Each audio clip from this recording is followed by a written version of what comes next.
Sebelum video ini dimulai, jangan lupa tekan tombol like untuk aku,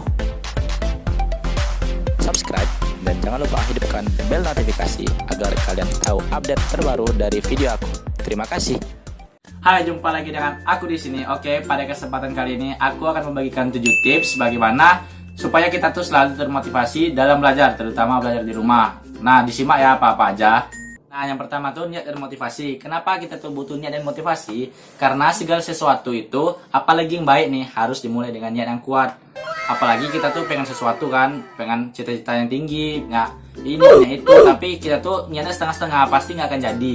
Jadi apabila kita ingin mendapatkan sesuatu, mengimpikan sesuatu yang besar, maka harus dibarengi dengan niat yang penuh-penuh dan juga niat yang betul-betul full. Tapi perasaan, bang, aku udah nyoba ini dan nyoba itu.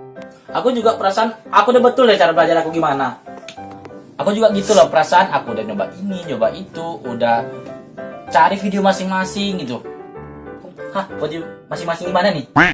Gini loh, salah satu kayak ini loh. Kayak kita tuh nyari motivasi, video-video gitu. Udah berusaha tiap hari cari-cari motivasi, tapi selalu aja naik turun motivasi kita tuh. Gimana sih? Mungkin ada nggak sih yang salah dari cara belajar kita? Iya juga ya, apa mungkin ada yang salah?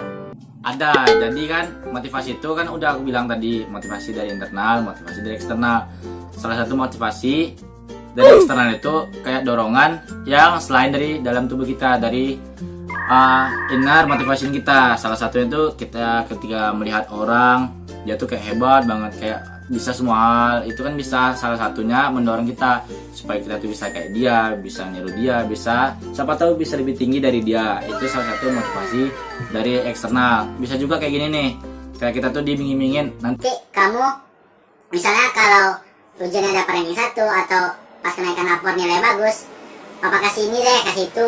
Jadi itu salah satu pemicu kita untuk bisa semangat dan belajar, termotivasi gitulah intinya. Nah, biasanya motivasi itu ada dua, motivasi internal sama motivasi eksternal. Yang internal itu biasanya motivasi yang langsung terasa dari dalam diri kita sendiri. Kita tuh misalnya pengen tahu tentang suatu hal, suka dengan suatu hal, kepo dengan suatu hal, itu merupakan salah satu faktor motivasi internal. Kenapa sih? Itu biasanya langsung timbul dari dalam diri kita sendiri. Kita tuh pengen coba, pengen mengeksplor hal-hal baru yang kita suka terutamanya. Itu tuh bisa mendorong kita untuk bisa termotivasi tiap harinya. Gitu. Nah, satu lagi motivasi eksternal. Selain dari internal, motivasi itu ada juga yang dari eksternalnya. Eksternal tuh kayak dorongan. Kita tuh ngeliat orang, wah orang dia tuh pinter banget ya, dia tuh bisa apa ini, bisa itu. Tapi kita tuh nggak bisa. Nah, itu tuh bisa jadi salah satu motivasi kita, pemacu diri kita untuk bisa terdorong itu, termotivasi supaya kita tuh bisa lebih baik dari dia, bisa mirip kayak dia, atau bisa menyeimbangi lah apa yang dia lakukan gitu. Itu salah satu faktor motivasi dari eksternal. Tapi nih biasanya motivasi yang dari internal, dari dalam diri kita itu lebih awet, lebih kekal motivasinya, lebih awet kekuatannya daripada motivasi yang dari eksternal. Kedua, buat jadwal belajar harian. Kalian tuh setiap harinya sebelum belajar, sebelum kalian tuh mulai aktivitas belajar kalian catat dulu nih tiap harinya apa sih materi yang pengen dipelajarin, materinya ini pengen nyatat apa-apa aja, pengen ngeringkas apa-apa aja, kalian catatin sebelum kalian tuh belajar. Jadi setiap kalian belajar, kalian tuh punya target yang harus dicapai.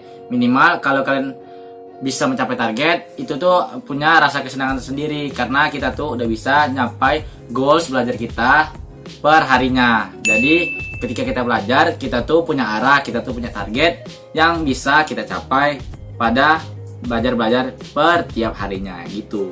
Ketiga, set ruangan belajar kalian senyaman mungkin. Ini tuh bisa jadi salah satu faktor kalian kenapa kalian tuh gak mood dalam belajar. Karena suasana yang di rumah atau di kamar tuh gitu-gitu aja suasananya. Jadi kalian bisa ganti tema kamar kalian, tema ruangan belajar kalian itu dengan warna cerah. Jadi bisa menambah motivasi dan juga semangat kalian tuh. Jadi moodnya naik ketika kalian tuh belajar di rumah. Selain itu kalian juga bisa nih beli peralatan yang bisa nambah mood belajar kalian, kayak pena warna-warni, atau tempat belajarnya dicat ulang, atau ditambah lampu-lampu di kamarnya. Itu bisa bantu banget kalian bisa menaikkan mood belajar setiap harinya. Jadi itu tuh ngaruh banget ke belajar kalian. Yang keempat, kalian bisa buat grup belajar atau komunitas belajar bersama teman-teman kalian. Kenapa sih kalian harus bikin grup belajar? Karena itu tuh benefitnya banyak banget yang bisa kalian dapatin dari situ. Selain kalian bisa saling sharing informasi, kalian juga bisa memotivasi satu sama lain. Kalian pasti aja punya teman yang betul-betul gila belajar, yang betul-betul keras banget belajarnya, kalian pasti punya. Nah, di situ kalian bisa ngajak dia tuh untuk bisa gabung ke grup belajar kalian. Nah, kalian di situ tuh bisa saling bantu, saling tukar informasi. Pokoknya banyak deh yang bisa kalian dapatin dari situ. Jadi, jangan ragu ya bikin grup belajar sama teman kalian karena banyak banget benefitnya. Yang kelima, hindari sofa dan juga tempat tidur. Karena itu tuh salah satu penyebab kalian malas banget belajar. Kenapa? Niatan kalian tuh awalnya pengen belajar nih, emang pengen belajar awalnya, tapi udah tiduran di sofa, tiduran di kasur, jadi nggak jadi belajarnya karena malas tiba-tiba. Karena kalian tuh udah ada di sleeping mode. Baca. Yang keenam, kalian tahu gaya belajar kalian. Kadang banyak nih orang yang nggak tahu, yang nggak sadar, dia tuh bosan banget belajar gitu-gitu aja belajarnya. Karena dia tuh nggak tahu gaya belajarnya tuh tipe apa. Orang kan ada gaya belajar yang audiovisual, ada yang visual, ada yang kinestetik, ada juga yang campuran. Jadi kalian harus tahu dulu gaya belajar kalian itu apa. Jadi baru enak belajarnya gitu. Terakhir yang ketujuh, belajar pelan-pelan. Belajar pelan-pelan? Hah, gimana? Pelan-pelan, jadi kayak ngomongnya lambat gitu. Pelan. Nggak gitu lah, masa ada pula orang belajar gitu. Jadi gimana dong? Jelasin lah. Iya, belajar pelan-pelan tuh maksudnya. Oh nih, dengerin. Belajar pelan-pelan tuh maksudnya gini.